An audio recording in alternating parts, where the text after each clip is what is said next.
Schwab Advisor Services is proud to support the RIA Edge podcast and equally proud to support independent financial advisors like you. In a challenging year, how did 68% of firms surveyed in Schwab's RIA benchmarking study meet or exceed their new client goals? By following key success factors, such as leveraging new technology, adapting strategies to win new business and stay connected with their clients, while also attracting and developing the right talent. The Schwab RIA benchmarking study is just one of many ways they provide you with the insights and resources needed to succeed and grow. Get the full picture at advisorservices.schwab.com. Hello, everyone, and welcome to the RIA Edge podcast, where we talk to leaders of registered investment advisory firms that are, in our estimation, growing by design and not by default, and try to get at how they make that happen. In this episode, I had the chance to speak with Lisa Salvi, Managing Director at Schwab Advisor Services. Lisa heads up Schwab's practice management consultancy and puts together the firm's annual RIA benchmarking study, which has some very interesting data on how the most successful advisory firms manage their business, how they think about human capital, and what levers they're pushing to create sustainable, growing businesses with the most efficiency. This conversation took place at Schwab's recent Impact Conference, so apologies for any background noise, but I enjoyed the conversation, and I think you'll find it useful. Thank you for listening. No, this is great. Lisa Salvi, Managing Director and Head of Consulting at Schwab Advisor Services. Thanks for joining us. Thanks for having me. This conference is always such a whirlwind, such a large, energetic, a lot, in 2 days. Can I just maybe ask you first to just sort of reflect on this conference a little bit as one of the organizers and, how you see the opportunity here or, what's... We kind of say that Impact is like our Super Bowl, right? It's like a 3-day shot of adrenaline because you get to run into so many advisors you've known for years, colleagues that you haven't seen for a while, industry players and exhibitors, people like you. And it's just the greatest to get to walk around and feel the energy, the connections happening. We have students here from 20 universities, about 80 students with their faculty members. We had a career fair earlier today. You can just see the connections happening that can only happen when you bring people together that lead to so many wonderful things in the future, whether it's a new consulting engagement my team might help a firm with or a job opportunity that could really change a young person's life. It's fantastic. A lot going on here for sure. Before we get into the conversation, maybe for folks who don't know, who are listening, maybe just take a minute to talk about your role here at Schwab and how you see what you do. And we have about 80 people across the country who work with advisory firms every single day. They work with firms of all sizes. We do one-on-one consultations on things like growth strategy, talent strategy, succession planning, cybersecurity. We also have 3 unique teams that work with prospects who are thinking of going independent, and we lead a lot of the thought leadership, our industry-leading benchmarking study, and a lot of talent programs at universities across the country where we're really trying to create a lot of awareness and a pipeline of high-quality, diverse talent for advisory firms to hire, because they really need to hire a lot of talent to keep up with the amazing growth they continue to have. It is a theme that comes up with every advisor that I talk to. Yes. The war for talent or the hunt for talent or just not being able to find people to hire. And so many of them who have a growth strategy feel like they are kind of catching up with the talent, right? Yeah. So maybe talk a little bit about the pool for talent in this industry broadly. I know Schwab does a good job of bringing in some of the colleges and universities, but broadly, how is talent, personal development happening in the RIA? You're absolutely right. It's hard to have any conversation with an advisor without talent coming up. It's one of the top priorities for firms according to our benchmarking study. Recruiting talent, it goes growth and then talent. So those 2 themes are top of the list. And then interestingly, we've also seen the desire to develop existing talent raised 4 spots in terms of top priorities in the past few years. So firms are really interested not only in bringing in great talent, but developing that talent, keeping that talent, and helping that talent thrive so that they propel that next cycle of growth within the firm. Broadly, to answer your question, there's so much growth in the industry. The median firm, if their AUM growth rate continues for the next 5 years, the median firm's going to need to hire 4 more people in addition to any retirement or attrition that might happen. And top performing firms, which is a cohort of firms that have huge outperformance, they would need to hire 8 new people. And the median firm today is about 455 million in AUM. So that's a significant number of headcount they need to bring in. And that's why we have a lot of the programs we have that not only help create awareness of the RIA profession, but also help develop talent within firms. It's interesting. All RIAs are a little bit different, right? Who knows that? But through your benchmarking study, you do find some commonalities. Maybe you could just speak a little bit about the benchmarking study, and what you're looking for there, and maybe some of the top-level findings that are most relevant. Yeah, I would love to. So we field our study between January and March of each year, and this year we had 1,300 firms who participated. That represents $1.7 trillion in assets under management. We're in actually the 17th year of doing the study, believe it or not. The number one reason we do it is to give those firms really deep insights back about how they perform relative to their peer group and what they need to prepare for next. But we also get some really great macro findings of trends in the industry. So some of the top line trends were that, it's no secret 2022 was a remarkably challenging year. The S&P 500 was down like 20%, treasuries were off, inflation, geopolitical, a lot of stuff that's continuing today. But despite that, advisors did increase their clients by 6.2% at the median, which is a good sign. And organic growth was pretty healthy. So for all firms over 250 million in AUM, organic growth was at 4.1%. But where I get really excited is when we start to look at the data and I look at that top performing firm cohort, and they had almost 11% organic growth. In 2022. In 2022, which is remarkable and enviable for like any business to have that type of a result. And they do it because they're very disciplined with the way they approach their business. And so it's been very fascinating as we've quantified who's a top performing firm, that it's firms of all sizes, at all ages in their maturity. So some really new firms and some really tenured firms. It's not just the big firms having that result. And what that helps us do is isolate some of the practices that those firms put into place that lead to that level of performance. They get 2 times the revenue growth of all other firms in a 5-year period, which sounds pretty good, right? Yeah, for sure. And how are you defining the top cohort? Is that like a top quintile? Top? We isolated the top 15 metrics in benchmarking that have the most to do with long-term performance, with working with our data scientist team and really looking at all this wealth of data we have. And we took all 1,300 firms who participated. The top 20% become the top performing firm cohort. So it's very interesting that even though there's growth metrics, do you have a healthy operating margin? Are you integrating your tech stack? They also do some things that are really, really important. Things like they have a written business plan, a written strategic business plan in place. They have defined and documented their ideal client persona and their client value proposition. And when you have those 2 things in place, plus a written marketing plan, we see year over year that you get about 40% more assets. So there's really quantifiable ways that we see those firms achieve that level of outperformance. And then we really love to work with firms on those things as well. So we have programs in place that help them with those things as well. Amazing how it almost seems obvious, right? Have a plan, write it down. I imagine that there are better and not so good plans written down. Are there any kind of commonalities that you find like in those plans for some of these top performing firms? They have a documented process, but is that process more than just a sheet of paper, or is it?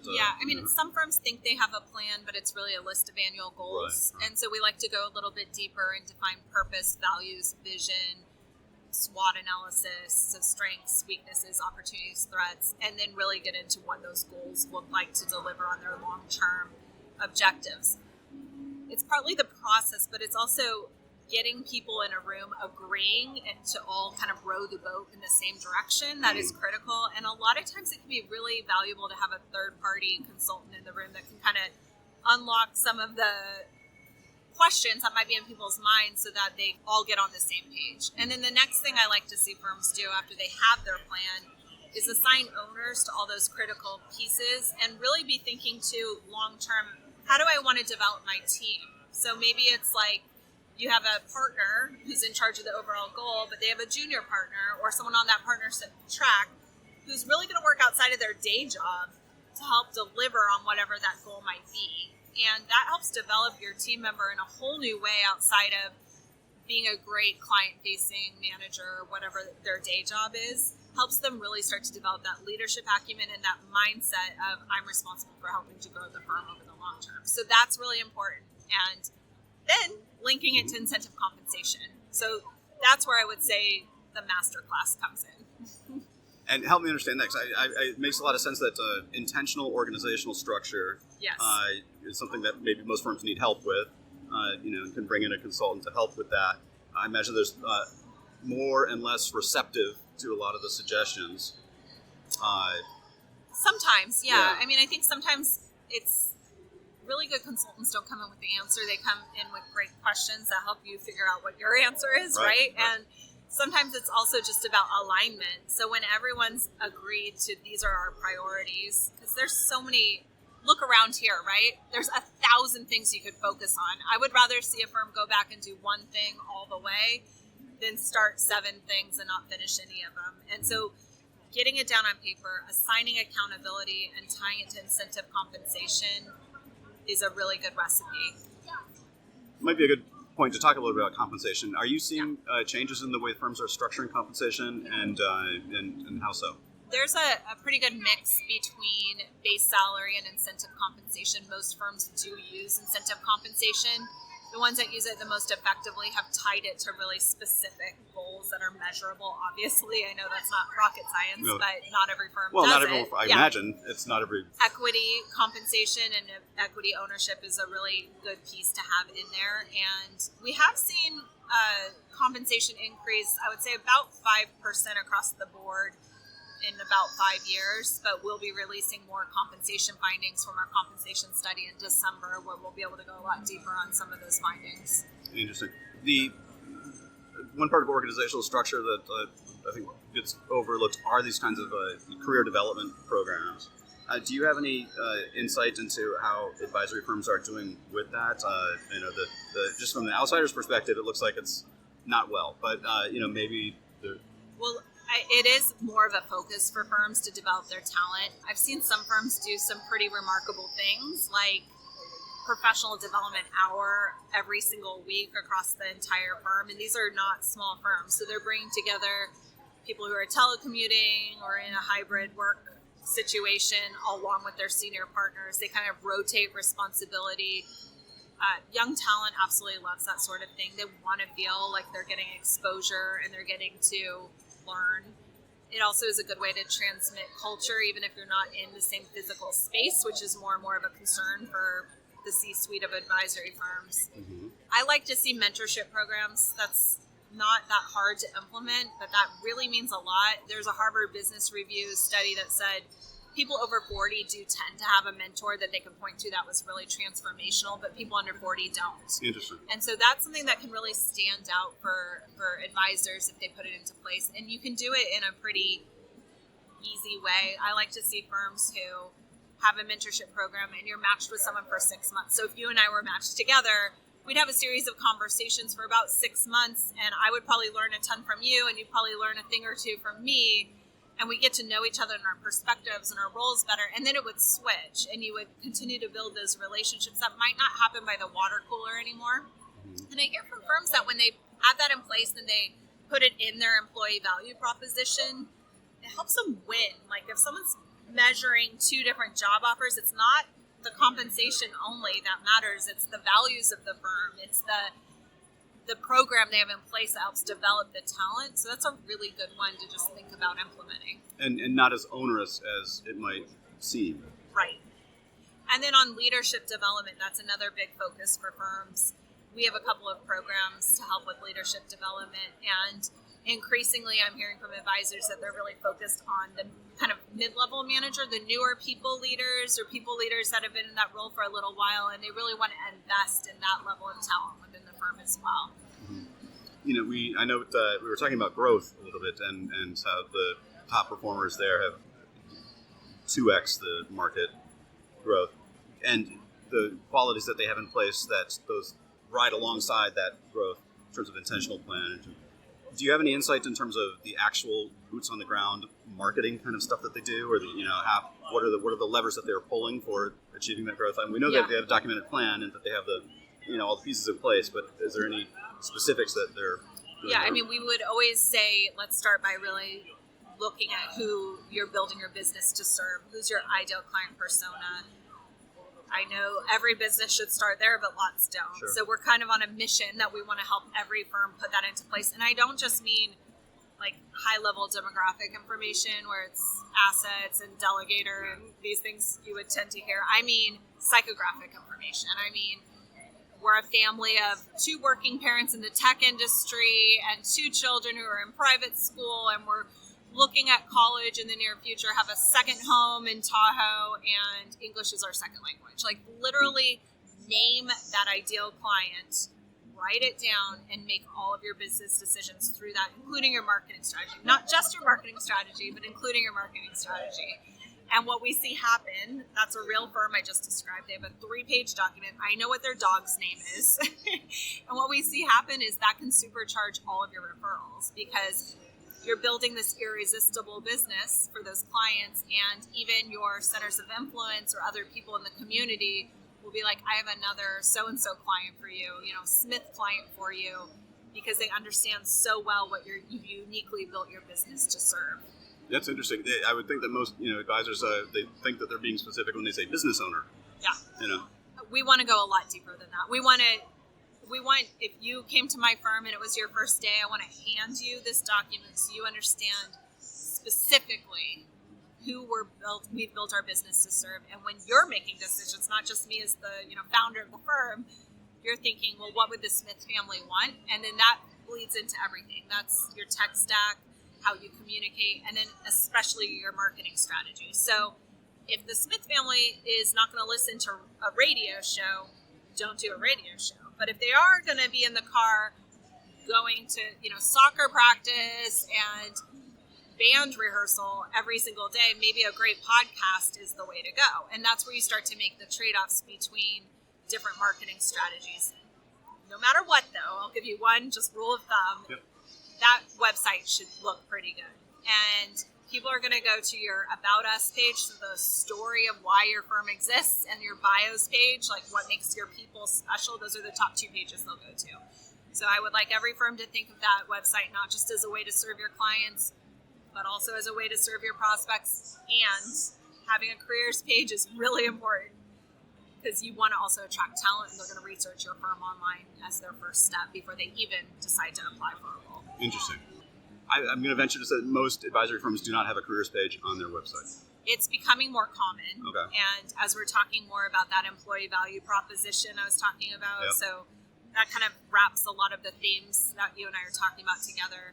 You should be competitive on compensation and benefits and those types of things. And then you should have a couple programs, or maybe one signature program that makes you stand out. So that could be that mentorship program we talked about, or it could be at Schwab, we have a sabbatical program. So if you're at Schwab for 5 years, you get a month off, a continuous 4 weeks. And so it's like free advertising on social media all the time, because you always see Schwabies on these amazing trips. So if you're looking at a firm to join and you see that kind of makes you think you must have a pretty good culture. So I want to see firms have that career page, tell a really good story about why someone would maybe want to choose to work there. And if they've got a career path, put it on there. If they have a signature program, brand it, put it on the page. And then that will help you so much stand out and be your kind of calling card or your brand in the talent marketplace. Yeah, no, that makes a lot of sense. You said that some of these qualities of the high-performing firms exist. They're the same for the small firm, large firm, different firms. There's a lot of commonalities there. Is there any differences that stand out to you in terms of small firm, large firm, that maybe are variables worth talking about? Anything that... I think it's just, the larger firms are doing a lot more of it, and they tend to have more specialized roles, so that's a very big difference. So whereas, a median-sized firm, you're wearing a lot of hats, there's much more specialization when you get into the other levels. So you might actually have someone who is that marketing officer or an HR person. I'll be talking to some tomorrow who are in that HR function. That's not typical. So there's a lot more specialization as you grow, but then also a lot of complexity because of multiple geographies and, not operating around the lunch table together anymore in many cases as well. So you might be doing the same things, but the practicality of putting them into place becomes different as you grow, obviously. Yeah. And I think that notion of sustainable growth has been something that has become more and more important in the past year, 2022. When you look at like growth as being the success metric, is that always the best success metric to look at? I mean, could there be unhealthy growth, right? I mean, there could be growth that is too fast, too rapid. That's such a great question. I think for sure there can be. Organic growth, I think of as an imperative. So you should have healthy organic growth. Strips out that market performance. It lets you know how you're doing with your strategy in the marketplace, how well it's resonating. Especially when we start talking about M&A or inorganic growth, you can have some situations where you might be overpaying or doing a deal that's not actually a good idea for your firm in terms of just doing a deal to do a deal. And that can create a lot of complexity or difficulty if you're trying to integrate or if you're not sure if you're going to integrate things. So when it comes to the inorganic growth conversation, we really like to see firms start by defining why they would want to participate either as a buyer or a seller. And sometimes they don't know if they are a buyer or a seller. And get crystal clear on that. Don't start with who can you introduce me to, right? And don't start from a place of FOMO or fear of missing out. Right. Start from a place of here's why this strategically makes sense, because it takes a lot of time and energy to do it well. But we do see that about 19% of firms have engaged in M&A in the past 5 years. 24% of firms have done an advisor who's joined with a book of business. And about half of firms say they're interested in M&A in the future, whether that's for growth, for capabilities, for talent, which is a big part of that conversation, or for succession. So those are some of the top reasons for that. But you don't want to overpay. That's where that becomes, or distract your business and the client experience. You've got to get clear in the beginning so that you do it well in the end. And I imagine that there's even compliance issues that could come into play when you're onboarding a new firm every month, as some of these larger RIAs do. How do you keep up? Some of them have done it so many times they're exceptionally great at it. And really, we look at M&A as a 3-part process. First, envision, so being clear on why you're doing it and what your M&A value proposition would be either as a buyer or a seller. Prepare, so being really clear on what that due diligence process would look like, having some of your legal documentation in place, like an LOI or an NDA or whatever you're going to need to be ready with later, and then connect. So then talking about what's my pitch, what's my story, what's going to make me stand out, who can I connect with. But that prepare phase, which is like really getting clear on valuation and different pieces, if you do it well, it's not just about due diligence for risk. It is about that, but it's not just about that. It's also about setting yourself up for success after the deal is done. And I would say usually in the media, we just hear about the deal. We don't hear about the after the deal. And that's where the complexity comes in. So you want to be crystal clear on what you're getting. So are we going to use the same systems? Am I going to retain my brand? Are our fee structures going to change? What about our investment philosophy? If you're crystal clear on that and how that's going to go, you can create a lot more stability for the joint employees later and opportunity for them and for clients because you've solved some of those issues before the ink is dry on the deal. Some firms will talk about putting the rails in for growth in place long before the actual growth takes place. Yes, that's a great way to put it. Yeah. And I imagine that requires an investment. So, we see that.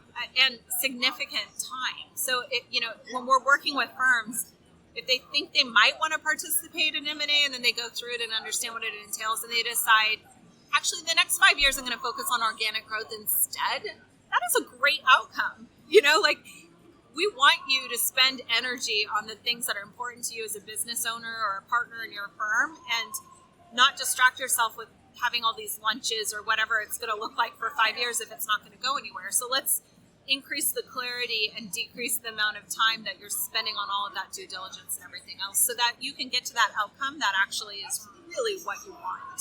Yeah, that's great. I imagine that you say that 18% of firms have participated in M&A in the past. If you look at that top 20% or top 10% of growers, I imagine it's much higher. I mean, we do see that it shows up in the growth rate, right? Yeah, they do have more growth.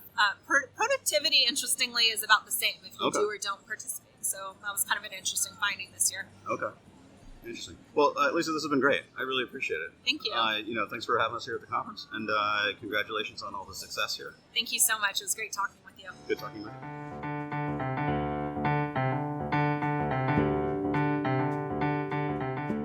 Schwab Advisor Services is proud to support the RIA Edge podcast and equally proud to support independent financial advisors like you.